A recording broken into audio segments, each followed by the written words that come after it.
Hey everybody, Walt Mueller here at CPYU. Since we're taking a short break from recording new episodes of Youth Culture Matters while our staff is on summer vacation, we've decided to revisit some of our most popular and important past episodes. I invite you to listen into this timely conversation I had with Dr. Leonard Sax back in October of 2020, all about the difficult issues our girls face as they grow up in today's world.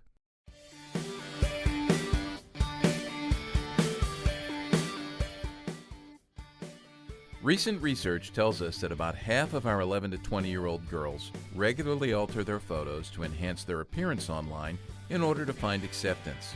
Researchers also tell us that our girls are much more likely to experience anxiety and depression than their male peers. What are the cultural forces that are shaping and even misshaping girls in today's world? Why are more and more of our girls struggling to figure out who they are and how to live in the world? And what can parents and youth workers do to guide girls through the earthquake of adolescence and into an adulthood where they flourish?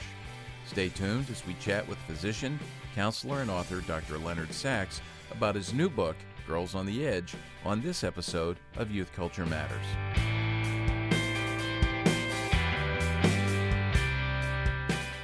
From the Center for Parent-Youth Understanding, this is Youth Culture Matters. If you're a parent, youth worker, educator, counselor, grandparent, or anyone else who cares about kids, we're glad you've joined us for this practical, informative, and hope-filled podcast. This is a place where together we talk and think Christianly about the rapidly changing world of today's children, teens, and young adults. Welcome, everybody, to another episode of Youth Culture Matters. I'm Walt Mueller here at CPYU, and today, before we get to a conversation with Dr. Leonard Sax, who we're thrilled to have on with us as we talk about what's happening in the world of girls, I want to make sure everyone who's listening is aware of who is in the room with us today. We've got more than just our normal I don't know if we should say normal, but our regular co-host, Jason Soshnik, who's with us, joining us from Spokane. But I want to go around to everyone who's in the room since we're talking about girls. We all have relationships with girls. In this room, we are parents. We are some of us grandparents. We have worked with teenagers over the years. Of course, our work here at CPYU, we're concerned about what's happening in the youth culture. And I want to go around and just ask everyone what they see as the greatest perceived threat to girls today, because we are talking about some of the threats and some of the things that are shaping girls. So I'll start. Dr. Amy Flavin, who is a counselor and who has been working with her husband Mike in youth ministry for decades, huh, Amy? We just celebrated our 30th here. 30th at the church that they're at now in New Jersey, in New Providence, New Jersey. Amy is involved in counseling both in the ministry but also more formally through her practice, and she's teaching as well. Still at NIAC, correct, Amy? Yes, okay. Undergrad and grad. Grad and undergrad at NIAC, and then she's on associate staff with us. But I want to ask you, Amy, maybe just take 30 seconds. What, from where you sit, is the greatest perceived threat to girls today? That is, it's a really good question, and it is unfortunately not attended to enough. We've got so many things pulling on us, and now we've got COVID. I think the greatest perceived or the greatest threat that I see is that young girls are feeling the pressure to be on all the time, that they don't get enough time to just kind of relax, to work on some of those identity issues formally or informally. And they're on all the time. And I think that is the result of a very constant amount of input that they get from, unfortunately, the easy target, but social media. And with COVID, I am finding they're spending even more time. Yeah. Well, we're going to get to, thank you, Amy. We're going to get to talk to Dr. Sax about that, because that's certainly something that he's been addressing in his practice and also in his new book. Chris Wagner, who's here, and everybody's familiar with Chris. Chris handles all the engineering of this Youth Culture Matters podcast. And you're dad to a 10-year-old, correct? Yep. 10-year-old daughter. Yeah. And yeah, it is a rough world for them to navigate. And I think if I were to try to summarize the answer to your question, it'd be the confusion or the mixed messages that they receive regarding everything from their abilities and what they can and cannot do to things regarding sexuality, what they should or should not do. And it seems like they're hearing messages of one thing, and then their role models are doing the exact opposite, and I think that leaves them scratching their heads, not sure what to do. Yeah, good. Thank you for that. Theodora Dillman is our intern here, and she is taking a semester off from her studies at Yale University, 20 years old, a junior, a girl, right? And a big sister. And I've seen you with your little sister. How old is she? She's 10. She's 10. Mm-hmm. Okay, yeah. So, you're playing field hockey at Yale on the women's field hockey team, so you're around females, your peers. How would you answer that question, Theodora? Concerning to me most, and what I see a lot on campus, is the continued reduction of females to just a body, and the reducing of personhood to what now society is defining as female as just a person who menstruates. I saw an article recently for a dictionary definition of what it is to be female, and it was defined as simply those couple words. So not only does hypersexualization reduce a female to a body, but that idea is reincarnated also in this definition of what femalehood is. Yeah. Good. Thank you for sharing that. And I love getting the perspective of someone younger. So now let's move to someone considerably older. Jason Soshenik, you're working with our Sexual Integrity Initiative and Project 619 out there in Spokane, and I know you're right in the middle of everything that's happening in terms of thinking about sexuality, identity, many of the things that have been mentioned already. But how would you answer that? Well, I think the quickest response I would give is the area that I work, which is sexualization of women. And I think that your intern actually brought that very point up. I actually think that there's a component of each of these things, which I'm excited for Dr. Sax to get to, because he tackles many of these things in the book. But I think that sexualization of women is one of the things that I'm seeing so often have a profound impact on the way that they respond, not only to their own bodies, but then how they then respond to everyone else around them. Yeah. Thanks for that, Jason. And I would simply add to this, the first thing that came to mind as I scribbled this question out this morning, knowing that I was going to ask everyone this question, is one of the things that's most alarming for me is objectification. I have two daughters who are grown women, both married, and one of them has two daughters of her own. Those would be my granddaughters. And I am very concerned about that, based on our interaction with media, social media, and the kinds of messages that kids are getting. So I know we'll be delving into this. And Leonard Sax, I want to welcome you again to Youth Culture Matters. Thanks so much for joining us. Thanks for inviting me.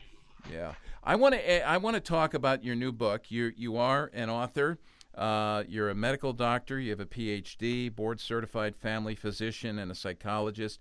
You've written books, Why Gender Matters, a book on boys adrift, and you were on a podcast episode with us. I think it was episode 97, where we talked about your book, The Collapse of Parenting. We got great feedback on that, so helpful. And this book, this new book, Girls on the Edge, which is actually an update, a revised version of a book you wrote 10 years ago, is phenomenal, and I want to highly recommend it. We're going to talk about the book here, but let me ask you, Leonard, why the book and why an update? Well, back in 2010, I wrote a book, again titled Girls on the Edge, really based on my experience as a family physician in suburban Maryland, just outside Washington, D.C. for 19 years. And the changes that I had observed over those 2 decades And the concerns I had that we were seeing so many more girls who are anxious or obsessed. They're outperforming their brothers on almost every domain, certainly academically. But they're much more likely than their brothers to be anxious or depressed, obsessed. So I wrote that back in 2010, and I devoted a chapter in that book to social media, in which I expressed my concern that social media could be a big problem for girls, and more so for girls than for boys. I wrote that book before Instagram launched. Instagram launched in October 2010, exactly 10 years ago. And in a sense, that prophecy has come true with a vengeance. The publisher asked me to write an updated edition, which I thought of titling Girls Over the Brink, because things have gotten immensely worse. Objectively, in terms of the proportion of girls who are anxious or depressed, who are falling into what I used to call the cyber bubble, this abyss of social media and texting, which was really an unusual phenomenon 10 years ago, is now arguably more common than not to find teenage girls who are in this 24/7 stew of social media and texting, which has many bad outcomes for girls. So that's why it was time to do an update, because things have changed profoundly in 10 years' time.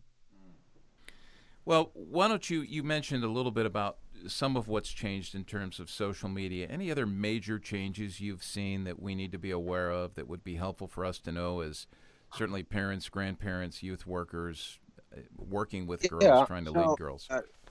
Several of your colleagues mentioned sexualization. I would point out that American culture has really always sexualized women. There's nothing new about that. But you go back 50 years ago, and the sex objects were actually women, adult women like Sophia Loren and Marilyn Monroe. What's troubling and alarming about what's going on right now is the sexualization of girlhood, where you now have 9-year-old and 10-year-old girls who are concerned about being muffin tops. I see 9-year-old girls who tell me they're on a diet. You have 9-year-old girls expressing concerns that 20 years ago would have been expressed by 14-year-old girls, that they don't look hot, that they need to lose weight. And that's really toxic, this sexualization of girlhood. But that's not really my concern. If you were to ask me what's my biggest concern, I'd say it's a tie between the culture and social media, which kind of feed off each other in a toxic loop. The culture. So 9 weeks ago, Cardi B and Megan Thee Stallion launched a video titled WAP. I cannot describe what that acronym stands for on a family radio station because it's profane. And the song is filled with profanity, the F word, the N word.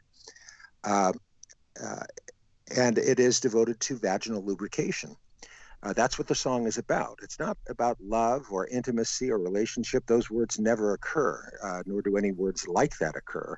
It's entirely about the mechanics of vaginal lubrication, specifically vaginal lubrication. It is a hymn to vaginal lubrication. And this song broke every record for popularity in this country. It had the most streams of any video in history, 93 million streams in 1 week's time. Hit number one, of course, on launch at the Billboard Top 100. It has been in the top 3 at the Billboard Top 100 for the past 9 weeks. And if a girl in the United States is just, looking at what are the most popular videos right now on YouTube, or what's trending on Instagram, this is what she's going to find. And this is really harmful. This is really toxic. Trashy art degrades us. And kids are not born knowing what is good taste and what is trash. They learn from their environment. And girls are now immersed in a toxic environment that's telling them, hey, this is what it means to be cool. There are 4 women who have more than 180 million followers on Instagram, and only 4. Those 4 women are Kim Kardashian, Selena Gomez, Ariana Grande, and Kylie Jenner.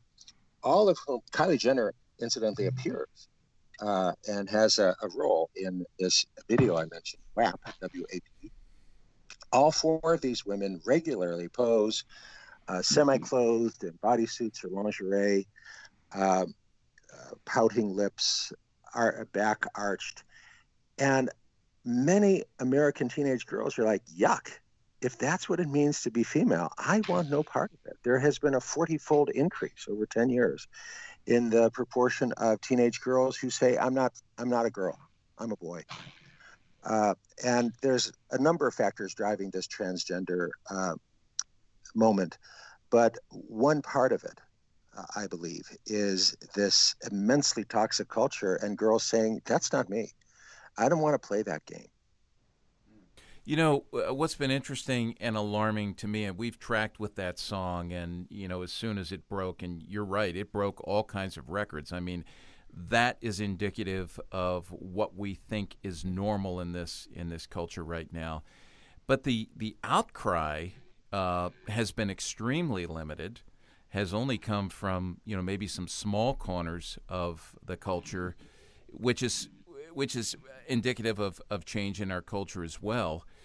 And I think that's an important point. Oh, that the anchors, what used to be the newspapers of record, the Wall Street Journal and the New York Times, both had articles praising this video by women reviewers who say how this is empowering. The song begins with the repeated statement, "There's some whores in this house." And the two women proudly take that term whore as describing themselves. And yet the New York Times and the Wall Street Journal are praising this, so what does the word whore mean? If it means that the most popular women proudly claim that title, it's really disorienting. What is virtue? What does it mean to be a woman of character? Yeah. The culture not only gives no answer, it gives the wrong answer. It gives answers that lead girls into a toxic stew. Yeah. Hey, let me ask Jason a question here, because, Jason, you're, through Project 619 and our Sexual Integrity Initiative here, you're working a lot with teenagers, you know, face-to-face, as you're guiding them into, you know, shifting their misunderstanding of the good gift of sex and sexuality, gender, as Leonard mentions here. How are you seeing this play out? I'm just curious, you know, kind of, you know, Leonard's obviously through his practice, boots on the ground, Amy through counseling. Jason, you're working the schools. Respond to that.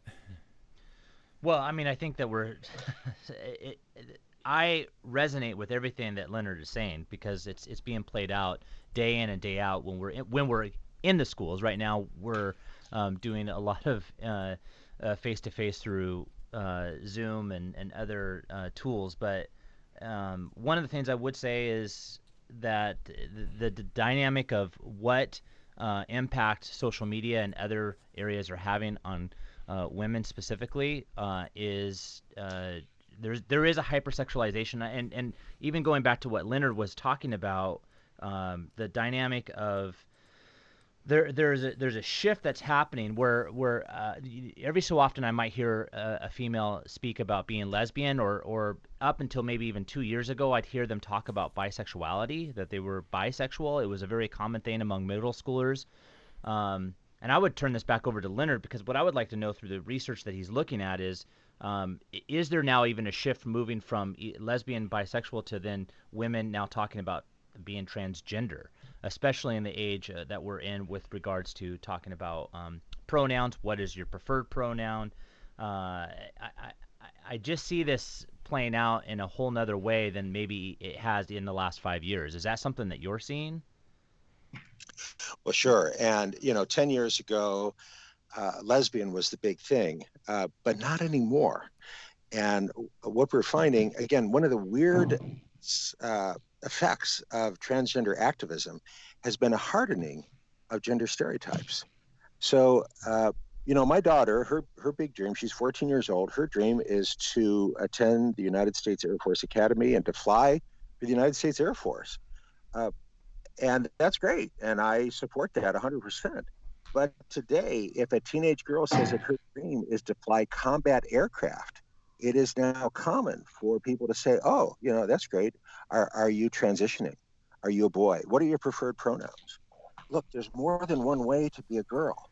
And what's really weird about this transgender moment is that if you don't fit the pink and blue stereotypes, if you don't want to wear a bodysuit like Kylie Jenner and arch your back and pout your lips, then maybe you're a boy. Have you thought about transitioning? The range of human experience is very large. There's many ways to be a woman. But again, this toxic culture that we're in, Instagram and TikTok, is communicating this message to girls that if you are not going to play this game of posing semi-clad photos of yourself in lingerie on Instagram, maybe you should rethink your gender. Maybe you're male. Then no one intended this. This is an unintended consequence of a culture that has gone off the deep end. Yeah, I want to follow up on that, because to go back to something you said earlier about girls, seeing this now as an option, a way to fit in. We were talking here in the office earlier this morning about subcultures, youth subcultures, and this has become in some ways functioning like a youth subculture, this transgendered moment, and what we read about Abigail Schreier's book, Irreversible Damage, Yes. Rapid onset gender dysphoria. It's not a decision, respond to this. I think you tell me if you're seeing this in your practice. It's not a decision that is being made after perhaps years of internal struggle with, feelings and things like that, but rather it's become an option in the moment that someone presents without any of those prior feelings and struggles that I now choose and live into. Well, sure. And this was the point that Lisa Littman at Brown made last year in her really groundbreaking study of these teenage girls. So transgender is not a new thing. It's been around for a long time, and we have many decades of study of people who have followed these individuals from childhood through adolescence into adulthood. And until about 7 years ago, the great majority, about 3 to 1, of transgender individuals were individuals born male who insisted that they were actually female.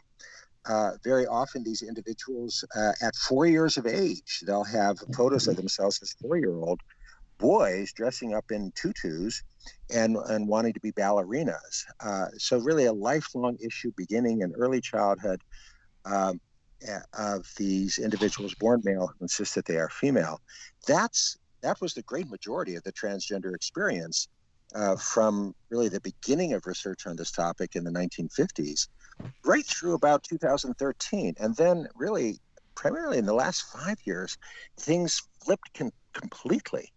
And right now, at this moment, the most common transgender experience in the United States is the teenage girl who has been happy being a girl most of her life. And her parents will show you pictures of her dressing up as a ballerina for Halloween when she was little, and, wearing pink and playing with Barbies. And then suddenly, over a matter of weeks, at 14, 15, 16 years of age, suddenly asserting, I'm not a girl, I'm a boy.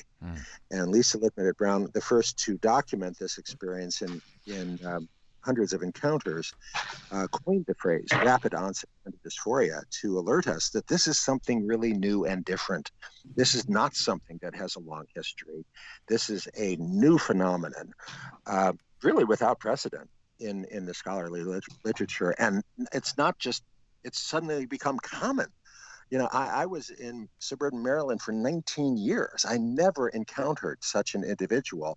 Now I see them every week. That's the boots on the ground experience. It has gone from being unknown to being common.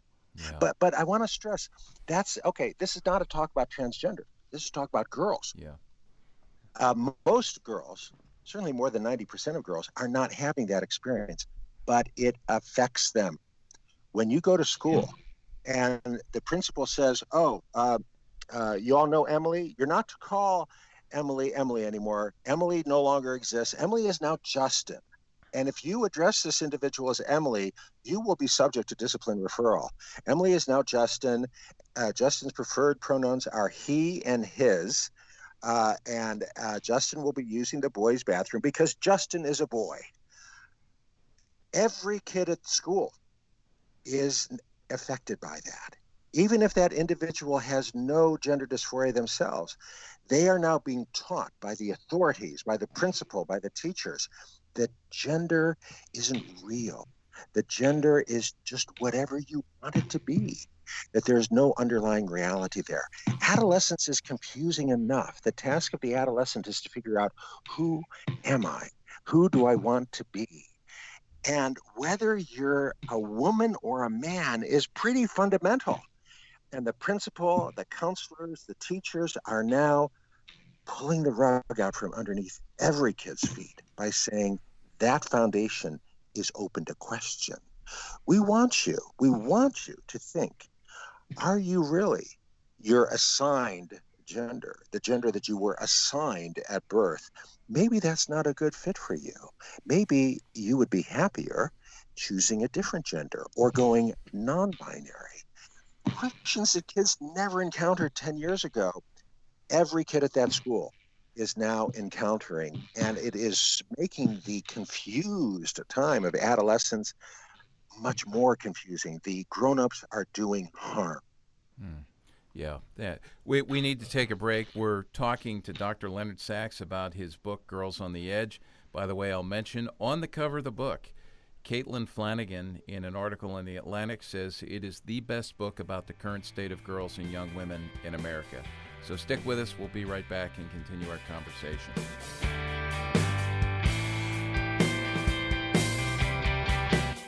If you enjoy listening to Youth Culture Matters and would like to support the ongoing efforts of this ministry, you can do so by visiting cpyu.org/giving to make a donation.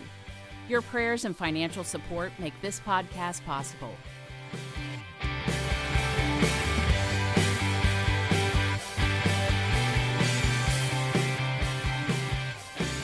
Thanks for listening to Youth Culture Matters. We're here with Dr. Leonard Sax talking about his new book, or a book that's been updated from several years ago, Girls on the Edge. And I'm going to turn it over to Amy Flavin, who has a question specifically for you, Dr. Sax. So, Amy, I know that during the break that you were talking a little bit about some question that you might have for Leonard. Yes. Thank you. Thanks, Jason. I think, Dr. Sax, one of the things that I am most concerned about, and maybe you can, as a physician, help us wade through this, is that it seems that, unfortunately, politics has also entered into this. And I've actually spoken with a couple of physicians in my area who are finding their hands kind of tied in terms of it's mandated, even almost by law, that they go along with the thoughts of a child who says, I don't want to be a girl anymore, or I don't want to be a boy anymore. And they are told that they have to go with that. And I'm wondering if you have any suggestions in regard to that. I'm a therapist, and I have not directly encountered it, although I've encountered many young people who are, having homosexual feelings or same-sex attraction. Right. Well, we need to distinguish same-sex attraction from gender identity, sexual orientation and gender identity. But getting to the core of your question, I'm in Pennsylvania. I have not encountered that firsthand, but I've heard from many professionals in California, in New Jersey, and Massachusetts who have encountered it. In California, New Jersey, and Massachusetts, there's now a state law prohibiting, quote, conversion therapy. End quote. And conversion therapy is defined in those statutes not only in terms of sexual orientation, but in terms of gender identity. So the term conversion to therapy arose back in the 1990s when there were a number of clinics that claimed that they could change sexual orientation. That if a gay man wanted to be straight, he could go to the clinic and they would presto turn him into a straight man. That's traditionally what the term conversion therapy means. These state laws, however, apply the term conversion therapy to any failure to affirm a gender dysphoric individual's preferred gender identity. So if a 5-year-old boy says, I'm not a boy, I'm a girl, it is now a matter of law in California, New Jersey, and Massachusetts that the professional, the pediatrician, the psychologist must affirm that. And if they say, okay, so for example, a few years ago, standard of care would have been to say, well, tell me more about that. And the boy says, well, I want to do ballet and all the boys I know want to play with lightsabers. And the only kids I see doing ballet are girls. So I want to be a girl. I am a girl. 3 years ago, it would have been standard of care to say, okay, you want to do ballet. That's great. You're going to study ballet. We're going to sign you up for ballet, but you're going to study ballet as a boy, not as a girl. There's more than one way to be a boy. Not all boys have to like lightsabers. That was standard of care 3 years ago. And incidentally, it is in line with 30 years of research showing that this boy who says he's a girl at 5 years, 15 years down the road, will not say he is female. He will be a boy who likes ballet. But he will no longer say that he is female. He does not persist, usually won't persist for more than a year or two. That's what the research shows. We have a great deal of research on this point. But the American Academy of Pediatrics came out with official guidelines saying that that watchful waiting approach is conversion therapy. And they said, we know that conversion therapy does not work. And in support of that statement, they cited one scholarly reference, a 1994 study documenting the failure of conversion therapy to convert gay men into straight men. Well, a 1994 paper documenting the failure of a program to convert gay men into straight men is of no relevance to the question of whether a 5-year-old boy who identifies as female should be put in a dress and have his birth certificate changed to Emily, which is what the American Academy of Pediatrics guidelines recommend. The old birth certificate should be destroyed. Justin never existed. Now, Emily, this is not based in science, it's based in politics. And that comes back to the key point. And that's why I wrote an article called The Politicization of the American Academy of Pediatrics, because unfortunately that's what's happened. The American Academy and many other leading organizations, which for most of their history were guided by science, are now ignoring the science and instead being guided by politics and ideology. And that's a problem. So I've heard from professionals in California and Massachusetts who tell me that they're now whispering to the parent. They don't want to speak out loud. They don't want to be overheard by any staff. And they don't put this in the official chart. They'll whisper to the parents, hey, just wait a couple months, wait a year or two. Your 5-year-old son will outgrow this. By all means, sign him up for ballet. But they don't write that in the chart because if they do, they could lose their license. Yep. So I happen to practice in New Jersey, so I totally resonate with that. Yeah, Amy, that was a great question. And Leonard, you've mentioned where this has gone in response to that question. You've mentioned where it's gone in the world of medicine. My question is, do you perceive or have a sense that this is actually going to spread, this kind of, these borders and boundaries that we're not allowed to overstep? Do you think this will spread into the realm of parenting, so parents won't even be able to respond to a child, or even into the world of, we have a lot of youth workers who work in churches who are listening, where they will not be allowed to discuss this other than it being legislated that they have to, quote unquote, affirm? Well, it's already happening. I mean, in California, there was already a case of a 16-year-old where the parents lost custody because the teenager said, the parents don't endorse my decision to transition to the male role. and the parents lost custody. So again, it's scary. And when I counsel, I get emails from parents in California. I say, look, they have to leave the state of California before they take your child from you. That doesn't happen often. And again, I always want to keep people's attention focused not just on this unhappy, and they are almost always unhappy teenage girls. Again, that's Lisa Littman's finding that more than 60% of these girls who decide that they are boys, suddenly as teenagers, they're also clinically depressed or anxious on one or more psychiatric medications. It is very unusual. It's almost unheard of for a happy girl with lots of friends doing well in school suddenly to announce at 15 years of age that she is a boy.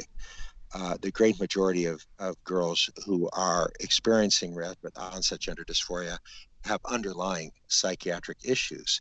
And they hope that transitioning to the male role will fix those issues, which we now know isn't the case. And again, there's been so much smoke on this issue, so much confusion. A very useful article published recently at publicdiscourse.com, pulling apart the findings on this, that in fact the largest studies are showing no benefit of transitioning. On the contrary, it's not unusual. These kids wake up after their gender reassignment surgery or their new hormones, and they're still who they were, and they're still unhappy, and they're still miserable. Or it doesn't fix it. Yeah. The underlying issues are being ignored. Yeah, but this is a good word, because increasingly in our circles, and we're functioning in many ways in the church, we're seeing these ideas being embraced not only by parents but by people who are guiding and leading children and teenagers. And I think it's important for us to step back and consider this. We get so wrapped up in this, quote unquote progressive agenda that it's to me it's horrifying. And we're definitely misleading kids and undermining their human flourishing, and really working to undo who they have been made to be, as they experience that.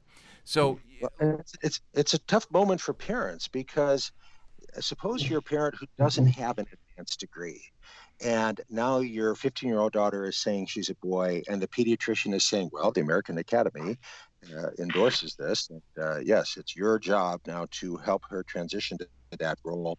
And they read the New York Times and they hear nothing about how all they hear on the New York Times or NPR is how parents need to help their kids transition. How is a parent who doesn't have a PhD or a doctorate of any kind supposed to say, yes, I know better than my pediatrician, I know better than the New York Times, I know better than the American Academy of Pediatrics? On the contrary, these parents are like, well, if all the experts say, I guess it must be so, even though it doesn't feel right to me. And I get emails from these people across the United States saying, I just found you online, and you're the only voice I've found that is saying no to the New York Times and NPR and the American Academy. And I reassure them, actually, I'm not the only voice. There are other voices of sanity, but unfortunately, you won't get them in the mainstream. Yeah. So in the book, Leonard, you break the book down into 4 factors, the first part of the book, 4 factors putting girls at risk. You've talked about the first one here, sexual identity and sexualization. The second one is social media. Can you comment a bit on that, perhaps beyond what you've already said to us about social media? We've been watching here the Netflix film The Social Dilemma, which raises some alarms for us, but you've written very well on this and how it relates to girls. So one of the most striking findings in research is that the more time teens spend on social media like Instagram, the more likely they are to become depressed. But that's a small effect and a huge effect for outcome. Well, I think we now have some good answers, which again, I spend a good chunk of the book trying to communicate. Girls and boys use social media differently. And that seems to be driving the difference. So a boy and a girl both go to a football game. They both take pictures of the game. The boy is taking a picture of the game or the pretty cheerleader at the game. The girl is turning the phone on herself, and she's taking 100 selfies at the game. And then that evening, she's going through those 100 selfies, and she's finding 2 or 3 where she's laughing and the kids around her are laughing. And that's what she's posting on her Instagram. If you don't like Jake's photo of the pretty cheerleader, he doesn't care. But if you don't like Sonia's photo of Sonia, she's going to take that more personally. And so a boy and a girl both get sick. They both throw up. The boy posts a photo of his own vomit on his Instagram. Girls never do that. Girls never do that. So imagine a girl sitting in her room looking at all the other girls' Instagram. There's Emily at the party. She's having a great time. There's Vanessa at the football game. She's having a blast. I'm just sitting here and not doing anything. My life sucks. A boy looking at the other boys' Instagram, well, there's Jake's vomit. There's Brett's dead dog. Because boys post a wider range of their lived experience, they're less likely to feel like all the other boys are having more fun than they are. And that brings us to another study from Carol Dweck and her colleagues at Stanford, showing that girls are very ready to believe that other girls are having more fun than they are, that other girls' lives are more interesting than their own life is. This turns out to be not at all true for boys. Turns out that boys greatly overestimate how interesting their own life is to other people. So we have multiple mechanisms that help us to understand why social media appears to be more toxic for girls than it is for boys. Boys, it turns out, are much more to the addictive properties of video games than girls are, but that's a topic for a different conversation. I was just going to chime in there as you talk about that study with girls and how they think of that. It's not just teenage girls. This extends into moms as well. We're hearing this consistently. Well, but teenagers are more vulnerable. Right. The younger you are when you use social media, the more vulnerable you are. At age 30, you have, I hope, some kind of self-concept. You have, I hope, some kind of job or role in the adult world. None of that is true for a 14-year-old. You don't know what you're going to do. You don't know what you're going to be. And so you're much more vulnerable to those nasty anonymous comments. And this is another, so big phenomenon going on right now in the United States is this growing gender gap in anxiety and depression. Girls have always been a little more likely than boys to be anxious or depressed. That gap has exploded in recent years. Why is that? My short answer, boys are spending their free time playing video games. Girls are spending their free time on social media. How does that explain the difference? It's very simple. If you spend 3 hours a day playing Fortnite or Grand Theft Auto or Call of Duty, you will eventually be master of the universe. The way these games are built, if you put in the hours, you will succeed. And I've heard this from boy after boy after boy after boy. And it's my own experience as well, playing these games. The first time you play Fortnite, you get killed in the first 5 seconds. But if you put in the time, after 30 hours or so, you are victor. You are number one in Fortnite Battle Royale. You will win. That's not true in social media. In social media, you could put in all kinds of time, effort, and money into making the perfect video. It's hysterically funny, 45 seconds long, perfect length, posted on TikTok. 2 weeks later, you've got 23 views and some nasty comments from people you don't recognize. You put in all that time and effort, and nothing. That's the difference. The video game experience, you will eventually win. You will be master. In social media, there's nothing guaranteed. And you have all these stories of these kids who they put out a TikTok video and they got 20 million views and now they're a celebrity and their video is not nearly as good as yours. The world is unfair. And why them and not me? Envy and resentment corrode the soul. Well, keeping with just anxiety and depression, is there an age at where it's highest, or it just seems like the age at which I'm engaging both adolescence and even pre-adolescence, that it seems like anxiety and depression, specifically among girls, actually seems to be higher. It seems to be happening more and more. Is that something that's based upon what you're seeing?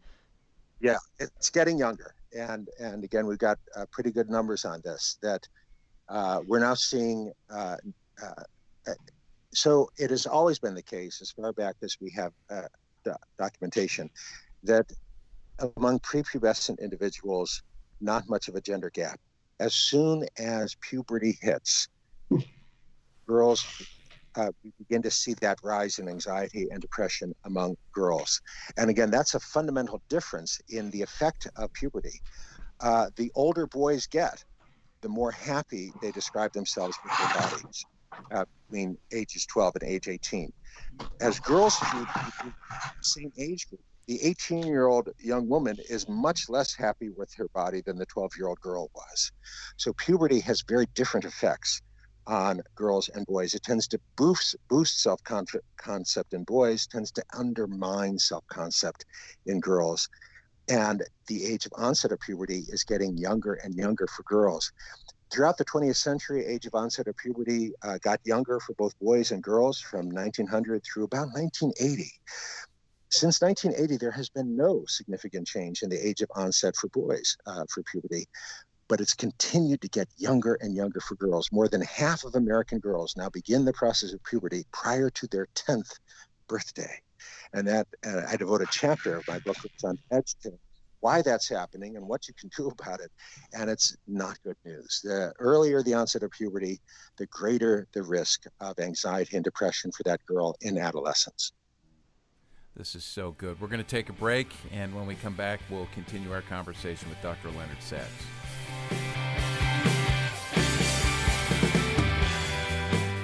In an effort to help you help the kids you know and love navigate their emerging sexuality to the glory of God, we've launched a sexual integrity initiative here at CPYU. Thanks to a generous grant from a company called DAS, you can access our sexual integrity initiative and a growing number of resources for free by visiting the website at sexualintegrityinitiative.com.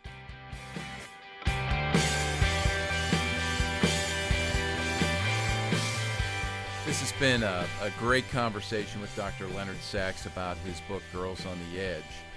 The book is published by Basic Books, and we highly recommend that if you're a parent, if you're a grandparent, if you're a school teacher, if you are a pastor, if you are a youth worker, get this book and read it, because what Dr. Sax does is he is working through many of the factors today that are shaping our girls at younger and younger ages. I would say misshaping our girls as well at younger and younger ages, things that are putting our girls at risk. And we've talked a bit about the first factor, sexual identity and sexualization. The second factor we just finished chatting about a little bit, social media, which certainly we want folks to be aware of. We talk about these things at our Digital Kids Initiative here at CPYU, and parents, these are matters that you have to be addressing. These things are not neutral in any way, shape, or form, and so we need to be very proactive in understanding not only what some of the pressures are in terms of this good gift of technology and how it's misused, but how it misshapes our girls and our sons as well, and how to prevent that. But I want to shift here. You have a chapter, Leonard, on dreams and obsessions. Can you talk about that a bit? Yeah, so I have visited over 400 schools over the last 19 years. And very, very often in the United States, as you're touring a school, you'll see posters in the cafeteria, in the hallways, that say things like, dream big, never quit. Quitters never win, and winners never quit. If you work hard enough, your dream will come true. The problem with each of those statements is that they are false. They're not true statements. If you work hard enough, your dream will come true. Well, it depends. If your dream is to play in the National Basketball Association and your adult height is 5'4", your dream is not going to come true, no matter how hard you work. You have to find the right dream. You have to find a dream that is suited to your talents. But there's no mention of that. If you work hard enough, your dream will come true. And that is not traditionally actually been part of American education. And again, we know this from scholars like Jean Twenge, who have studied what American kids were taught a generation ago and what they're taught today. And it really is toxic because if you work hard enough, your dream will come true. Well, the flip side of that is if your dream doesn't come true, you didn't work hard enough. It's your fault. So we have girls whose dream is to be an Instagram celebrity. And as I said a moment ago, they put all this time and effort into their Instagram video and it fizzles. No one has told them that, you know what, we've got numbers on this. There's about 2 million people posting Instagram videos for every one that goes viral. So your odds of hitting the jackpot, you'd be better off buying a lottery ticket, honestly. The odds are very low. No one has told them that. On the contrary, they are immersed in this drumbeat. If you work hard enough, your dream will come true, which means it's your fault. If the dream doesn't come true and you don't hit that jackpot of fame and wealth, it's your fault. You weren't good enough. You didn't try hard enough. And girls more than boys tend to internalize their failures. When boys fail, they're more likely to say, well, the coach didn't like me, or it was rigged, it wasn't fair. When girls fail, they're more likely to say, I'm not good enough, I'm not pretty enough. And as a result, that disappointment, that envy, that resentment turns inward, and you have a very unhappy girl. Can you, in the chapter you talk about anorexia of the soul, can you comment on that? That term really grabbed my attention. Yeah, so it's not my phrase. It's a phrase a mom used describing what she observed in her own daughter. So we know a lot about anorexia nervosa, how some of these girls fall into this cycle of thinking they're too fat, and even though they're not, and they can gain mastery by not eating anything. They fall into this obsession where the only parameter of value is being slender, being really slender. And the more slender you are, the better you are. And so their whole worldview becomes focused on just one parameter. Only one thing matters, and that's whether or not I'm slender. And as this mom observed, this is happening in other domains, anorexia of the soul, where a girl develops an obsession, maybe with fitness, maybe with Instagram. And all that matters is how she's doing on that one parameter. And I talk a lot in the book about, hey, it's great for girls to be athletic, to participate in a team sport that has many well-documented benefits. But how do you tell if it's tipping over into an unhealthy obsession? Being fit is great, but becoming obsessed with fitness is unhealthy. Where's the line? This is a key question that parents must understand, because it is unreasonable. Again, if you just read the New York Times or listen to NPR, they'll say, well, let kids decide. You know, good parenting means letting kids decide. Not always. In the case of a girl with anorexia, it would be bad parenting to say, well, I'm going to let my daughter decide when she's too skinny. I think good parenting means letting her decide. No, she's fallen into this obsession, anorexia, and the parent may have to intervene for her sake. And the same is true of these other obsessions. If a healthy interest and enthusiasm for being fit has turned into an unhealthy obsession with fitness, where that's all that matters and everything else is sacrificed, then you, the parent, may need to intervene, just as you would if your daughter was anorexic. Anorexia of the soul. The failure to develop a healthy self-concept that's balanced and that has multiple domains and multiple dimensions, becoming instead focused on just one parameter to the exclusion of everything else, going for that dream. If you give up your dream, you die. A quote from Flashdance, which really anticipated this whole give up your dream, you die mentality. Parents need to understand what's going on. This was, when Flashdance came out, back in medieval times, it wasn't the governing mentality in the schools, but now it is. And kids who've never heard of the movie will say things that sound an awful lot like, if you give up your dream, you die. That's not true. if you give up your dream and find a new dream, that's part of what it means to be a mature adult. Yeah, Leonard, I'll jump in with you there and say I saw that movie. Anyone else see it? Jason, you going to admit it? Yeah, you saw it? Okay, yeah, good. I Amy, you saw it? Yeah. Theodora? Yeah, she's gone. I have no clue what you're talking about, right? Yeah, medieval times. I like that. You talked there, Leonard, about intervention strategies or getting parents to intervene. What would you say a word to parents about prevention? What are some recommendations you would make to parents of girls about prevention on many of these things? Well, we're in the middle of a pandemic right now, and I think this has really brought these issues front and center. There's two approaches that you can take as a parent.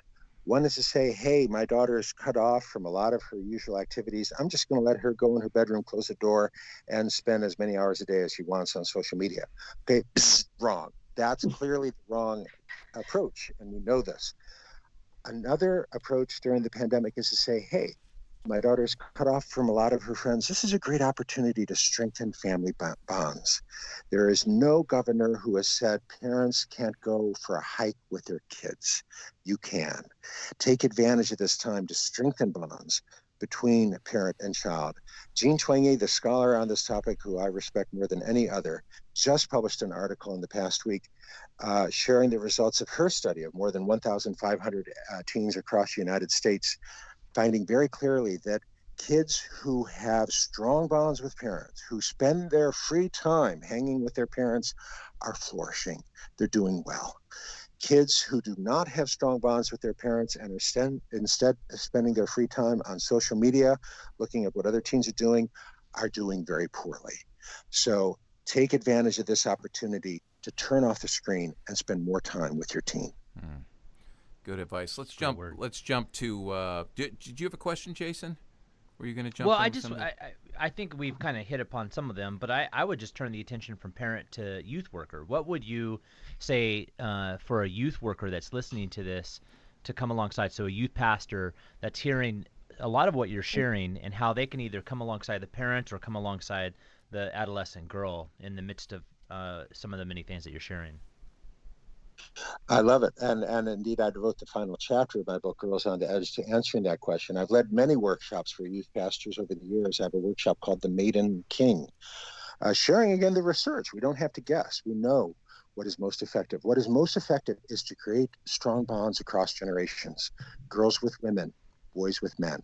So your youth retreat should be girls with a community of women. Doesn't have to be their moms. It just needs to be women of different ages to give them a different perspective.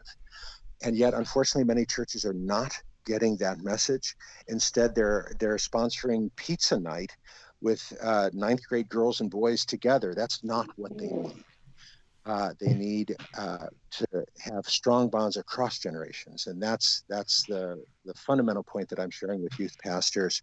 And it's not difficult for churches to do this because churches are a community that crosses generations. But again, they're in this culture which is segregated by age group. 14-year-olds don't listen to the same music that 30-year-olds do. 30-year-olds don't listen to the same music that 60-year-olds do. Break those bonds, break those limitations, and restore the bonds. Find activities that girls can do with women, whether that's going on a canoe trip. And a canoe trip actually works pretty good with social distancing. Or a knitting circle, which is one of my daughter's favorite activities. The same one who wants to fly the planes for the Air Force loves to knit and crochet. Where there's a place called Around the Table Yarns in Shaker Heights, Ohio, where her cousins live. And she loves to sit around the table with women of different age groups, white, black, Asian.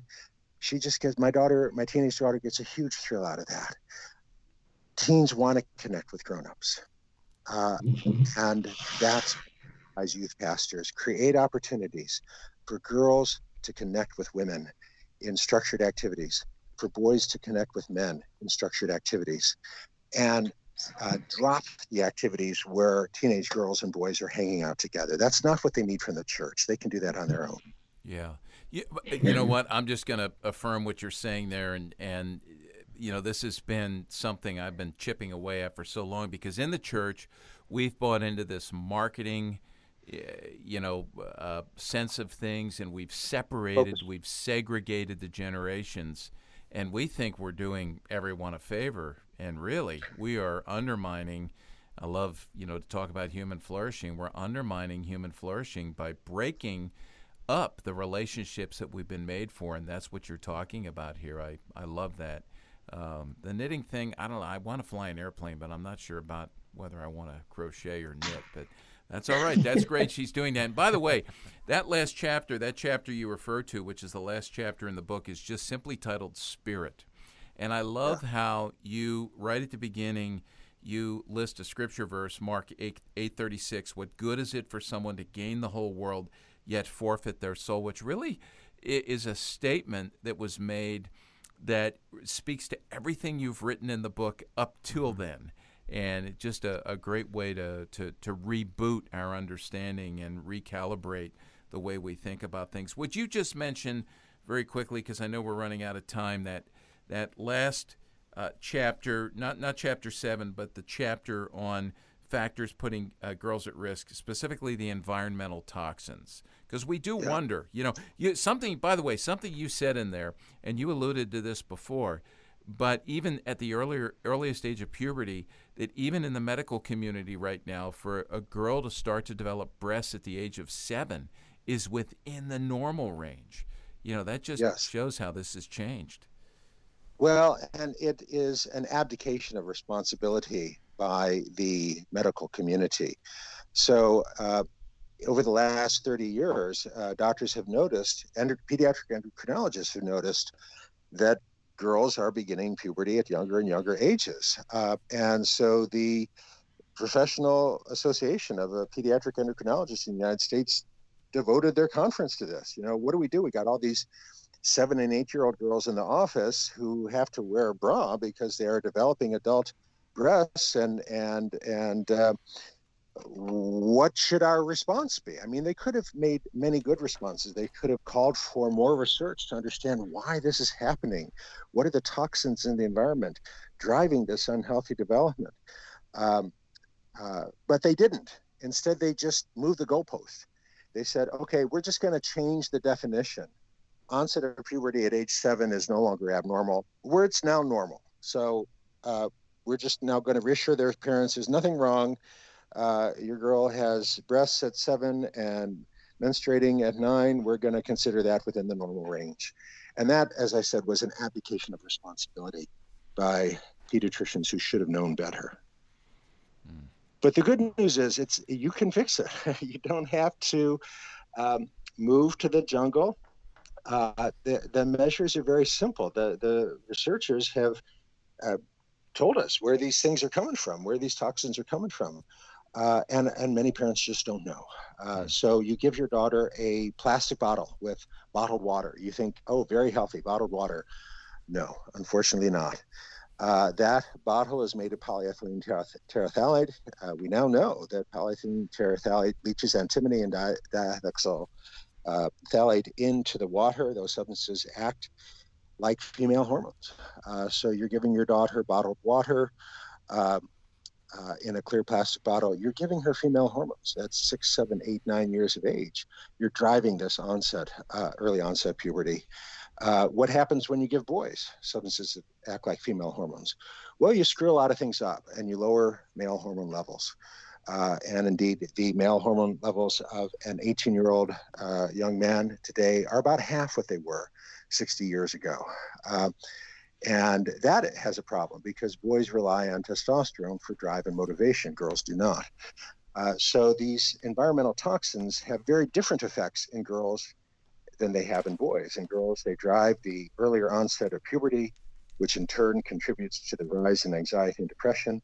In boys, the same chemicals undermine testosterone levels, lower testosterone levels, lower motivation. So we end up with anxious girls and lazy boys, which is what we're seeing in the United States right now. Wow. There's so many more questions that we could be asking, but we're going to have to come to a close on this episode. Just as a reminder, anything that has been mentioned in this episode that Leonard might have brought up, that we might have brought up, we will include in episode notes and on the website where you find this episode. So make sure you go to those notes, get those links, because there is a wealth of knowledge. And we're so incredibly grateful, Leonard, for you joining us today to share from your new book, Girls on the Edge. We will make sure we also have a link directly to that book so that way you can go and purchase it, which we highly recommend. Not only this book, but many of Dr. Sax's other books, because they are a wealth of knowledge. They are so helpful, and I just know that in our own ministry, we have been grateful for them. So thank you so much for joining us. Dr. Flavin, thank you for being with us. Chris, as always, thanks for the work that you do. And Walt, always fun to partner with you. Until our next episode, we wish you health, and we will see you or have you be with us again here soon. Thanks for listening to Youth Culture Matters. Thanks for joining us for Youth Culture Matters, a podcast from the Center for Parent-Youth Understanding. If you'd like to learn more about today's youth culture, visit our website at cpyu.org. And if you have any questions, comments, or feedback, email us at podcast@cpyu.org.